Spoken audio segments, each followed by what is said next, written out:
দেশ এবং প্রবাসের ভাই বোন আসসালামু আলাইকুম। আজকে নতুন একটা ব্লগ নিয়ে আসছি। নতুন ব্লগ বলতে আজকের মতো ব্লগ মনে হয় আমি আর তৈরি করে নাই। তো আমার ছোট ননদের জামাই বিদেশ চলে যাচ্ছে। সে আগেও গেছিল, আবার যাচ্ছে। তো তার ওখানে আমরা যাচ্ছি। আমি যেতে চাইনি, কিন্তু আমার ননদ ভীষণ বায়না করতেছে, সেজন্যই যেতে হচ্ছে। তো আমি গরিব মানুষ, গরিব ভাবি তার ননদদের জন্য, ননদের জামাইয়ের জন্য নাস্তা নিয়ে যাচ্ছি। তো সেজন্য নাস্তা রেডি করতে, তো ননদের জামাইয়ের জন্য নাস্তা রেডি করতেছি। এটা হচ্ছে পাটিসাপটা।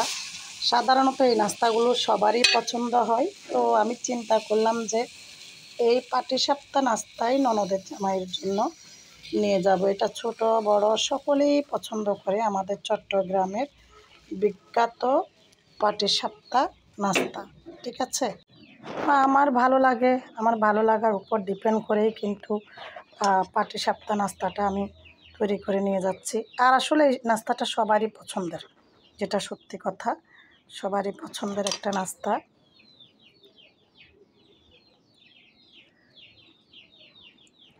আমি যেহেতু একা, রেডি করতে হচ্ছে।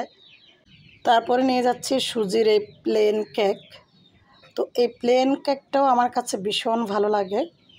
আর আমি দেখেছি, আমি যে কোনো মেহমানদেরকে এই প্লেন কেকটা বানিয়ে খাওয়াইছি, তাদেরও ভীষণ পছন্দ হয়েছে। যারাই খেয়েছে তারাই কিন্তু এই নাস্তাটার প্রশংসা করেছে। তো সেই জন্য চিন্তা করছি, আবার কোনো মহিলারা যদি খায় তারা জিজ্ঞেস করে যে এই নাস্তাটাতে আমি কী দিয়ে তৈরি করি। তো সেজন্য বুঝতেছি যে এই নাস্তাটা আসলে তাদের পছন্দ, অনেকেই পছন্দ করে। তো আমিও চিন্তা করছি আমার ননদের জন্য এই নাস্তাগুলোই বানিয়ে নিয়ে যাব।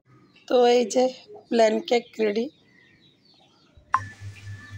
তো আমার নাস্তা কিন্তু রেডি হয়ে গেছে, দেখতে পারতেছেন পাটিসাপটা এবং প্লেন কেক। তো শুধুমাত্র আমি তাদের পারিবারিক আন্দাজে কিন্তু নাস্তাগুলো নিয়ে যাচ্ছি, তেমন বেশি না আর কি। তো নাস্তা বানানোর পরে আমি কি করছি, মুরগিগুলো বের করে দিই নাই। তো আমার মুরগিগুলোকে বের করে দিচ্ছি, তাদেরকে পানি খাবার সব কিছু দিয়ে মশারিটা টাঙিয়ে দিয়ে তাদেরকে আমি ছেড়ে দিচ্ছি। তো এরা এখানে থাকবে। আর আমি এখন কোথাও যেতে চাইলে এদের কারণেই যাইতে পারি না আর কি। দেখেন ওদের কিচির মিচির দৌড়াদৌড়ি লাফালাফি করে চলে যাচ্ছে। তো এদেরকে মশারির ভিতরে ঢুকিয়ে দিব।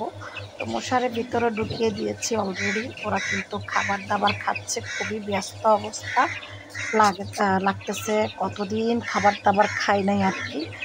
তো আমি এইদিকে মশারিটা আলগায় রাখছিলাম যাতে ওরা ঢুকতে সুবিধা হয়, কিন্তু না, ওরা ওই অন্ধ, চোখ থেকে তো অন্ধ ব্যক্তির মতোই করে সবসময়। তো যাই হোক, ওদেরকে মশারির ভিতরে ঢুকিয়ে দিয়েছি। ওরাও খুব আরাম আয়েশ করে খাবার দাবার খাচ্ছে, যেহেতু সারা রাত ক্ষুধার্ত ছিল। তো ঠিক আছে, আমি এখন হচ্ছে আপনাদেরকে মুরগিগুলা দেখাইতেছি এই কারণ আমি এই কাজের ফাঁকে ফাঁকে কী কাজগুলা করলাম এটাই আর কি। তো মুরগিগুলা সবগুলাকে এখন ঢুকানো শেষ হয়ে গেছে। হ্যাঁ, তো এখানে কয়েকটা মুরগি কিন্তু খাবার দাবার ঠিকই খাচ্ছে ঠিক মতো, কয়েকটা মুরগি কিন্তু বড় হচ্ছে না তেমন একটা। আর মুরগির বয়স অনুযায়ী মুরগিগুলো কমই বেড়েছে, মানে কমই বড় হয়েছে। খাবার ওষুধপত্র সবই দিচ্ছি, আগের তুলনায় ওদের খাবারের মাত্রা কিন্তু বেড়ে গেছে।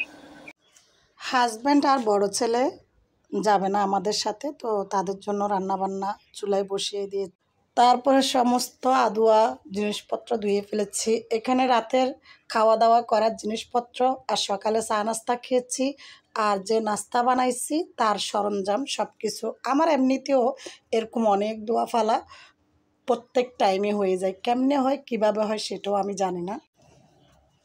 তো এখন আমি মুখটা ধুয়ে আসছি, কোনো প্রকার ফিল্টারে নেই। তো এখন হচ্ছে জামা কাপড় পরার জন্য আলমারি খুলতেছি।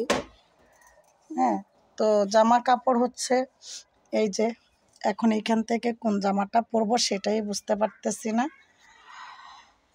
আমার হচ্ছে কোথাও যাওয়ার সময় হইলে এটাই অবস্থা হয়, আমি কোন জামাটা পরবো সেটাই বুঝতে পারি না। তো কোন জামাটা পরি আর বারবার মনে হচ্ছে যে পড়ে গেছে, এই জামা কাপড় এগুলো আর পরতে ইচ্ছা করে না। তো যাই হোক, একটা তো পরতেই হবে। জামা কাপড় অনেক, কিন্তু পরার জন্য খুঁজলে মনে হয় যে জামা কাপড় একেবারে নেই। অলরেডি কত জোড়া সিলাইতে দিছি, ওইখান থেকেও আনা হয় নাই জামা কাপড়। তো এখন এই জামাটা পরলে ভালো হবে। তো এই যে এই ব্যাগটা নিয়ে যাব, তারপরে এই 3 পিসটা পরে যাব। তো এগুলো আমি বিক্রি করতে আনছিলাম, যে সেইখান থেকে আমি আমার জন্য সেলাই করছিলাম। তো এটাই পরে যাব আর কি। সবগুলো 3 পিস আমি বিক্রি করতে আনছিলাম, যে ওইখান থেকে সিলাইছি আমার নিজের জন্য।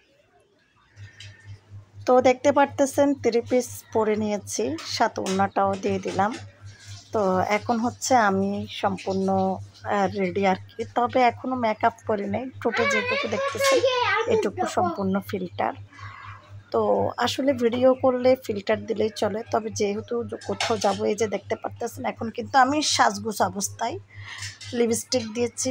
সাজগোজ কিন্তু তেমন ভারী না, তবে ফিল্টারের কারণে একটু ফিনিশিংটা খুব হাইলাইট লাগতেছে আর কি।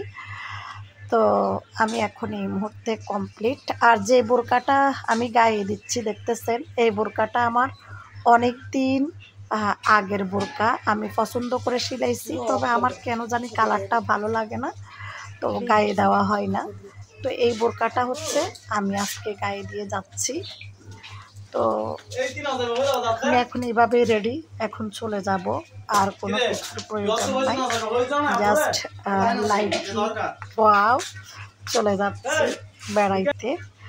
তো আপনাদেরকে একটু আয়নার মাধ্যমে দেখাচ্ছি আমার বোরকাটা, যদিও বা আয়নাটা একদমই পরিষ্কার না, আর ফ্ল্যাশ লাইটের কারণে আরও ঝাপসা লাগতেছে।